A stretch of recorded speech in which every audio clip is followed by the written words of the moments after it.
Hello again. Welcome to Friends. We are studying how to be a good friend and all kinds of things about friends. This is friend number 6.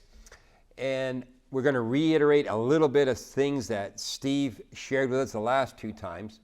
So I want to share with you the research from Robert Dunbar, who's done a fair amount of research on how many friends you can have and how many friends that you can kind of be with. You can see how Mr. Dunbar here has used 4 concentric circles.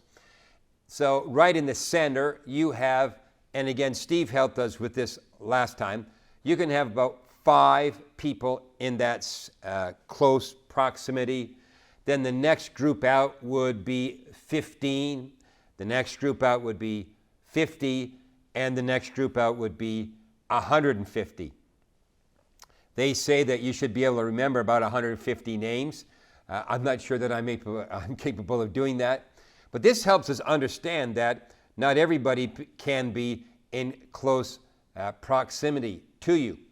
Here is just another way of looking at it on this next picture, the 5, 15, 25, 150, 500, and actually up to 1,500 on this particular picture. Obviously, and this is important for us to grasp, is not everybody can be part of your core 5 intimate friends. So we want to speak today about the core 5 intimate friends that you are going to either have already or be seeking. St. Ignatius is the founder of, and you may have heard of this group of individuals, the modern day Jesuits. And a person who does a fair amount of writing about them is a person called James Martin. Let me read to you a James Martin quote. "But that is a challenge for every one of us, not just Jesuits. All of us are called to live compassionately with one another and maintain healthy friendships with love, patience, and wisdom." And then he says, none of us are angels. And so we're on this journey together. Let me read that again. "But that is a challenge for every one of us, not just Jesuits. All of us are called to live compassionately with one another and maintain healthy friendships with love, patience, and wisdom." So what Mr. Martin does, he delves into some teachings by St. Ignatius, and he lays out for us some rules that would be helpful. So here's the first rule. The first rule is what he calls the presupposition. This is how Ignatius writes on this. "We ought to be more eager to put a good interpretation on a neighbor's statement than to condemn it." One more time. "We ought to be more eager to put a good interpretation on a neighbor's statement than to condemn it." And so basically what Mr. Ignatius is doing here, he's suggesting this: give your friend the benefit of the doubt all the time. Just presuppose that he's for your good. So this begins with an intention and a focus on this. I always say this: if I'm having a conversation with you, there's what I want to say, I'm thinking about it, there's what I say, there's what you hear, and there's what you interpret about what you hear.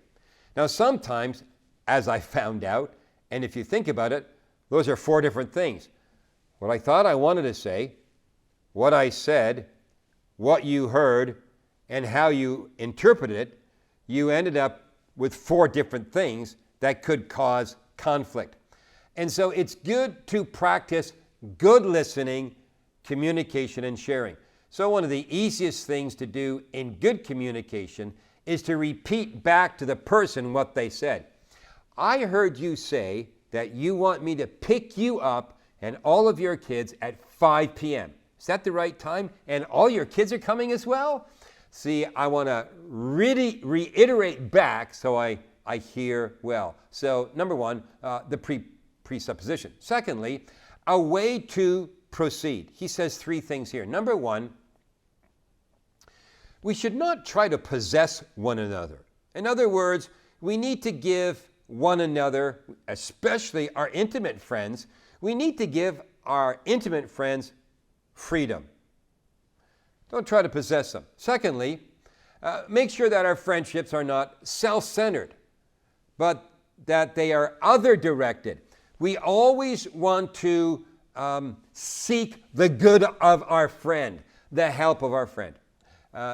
Number three, and much the same, I have to remind myself over and over and again, I have this friend, I have a good friend, 4 or 5 good friends, and they don't exist to support, comfort, and nourish me. They have their own life. They don't exist solely for my benefit. And I need to remind myself of that all the time, that this person does not exist solely for my benefit. Then Ignatius talks about barriers to friendship, and he talks on a number of levels. I want to share with you 7 very briefly here. Number one, possessiveness. So what Ignatius means by that is this, and this is very important. Your friend may not be able to reciprocate the same level of your feelings. So scale to 1 to 10, an intimate friend with you, you're thinking in terms of, well, this person's a 10 in my life. Well, your friend might not think of you as a 10. You might only be a 1, right? And so friends may not always be able to reciprocate the level of your feelings. Important. Number 2, you need to allow your friend the freedom to grow and to change. So they don't have to be the perfect friend all the time. Number 3, overactivity. So sometimes we get so busy, we shove friends out of our lives because we're too busy. So possessiveness. Secondly, giving the person freedom to grow and change. Number 3, overactivity. And number 4, the idea of excessive emotional involvement. So what Ignatius meant by that is this. If you're always focused on the feelings that arise, if you're always focused and analyzing every little comment, every little suggestion, and you're analyzing that and you're working it through, you're going to wear yourself out. And that's going to create a barrier in your friendship. Number 5, competition. The idea that I have this friend, but I have this really good friend, and we kind of set them in competition one to another. Number 6, evil is poison. So when there's evil between friends, it's poison, and it removes and it creates a huge barrier in the relationship.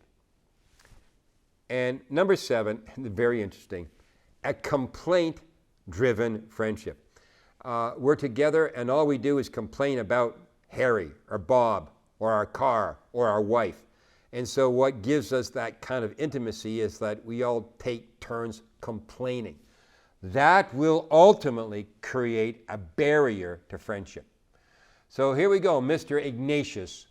Let me just repeat 7 things that are barrier to friendship. Number 1, possessiveness.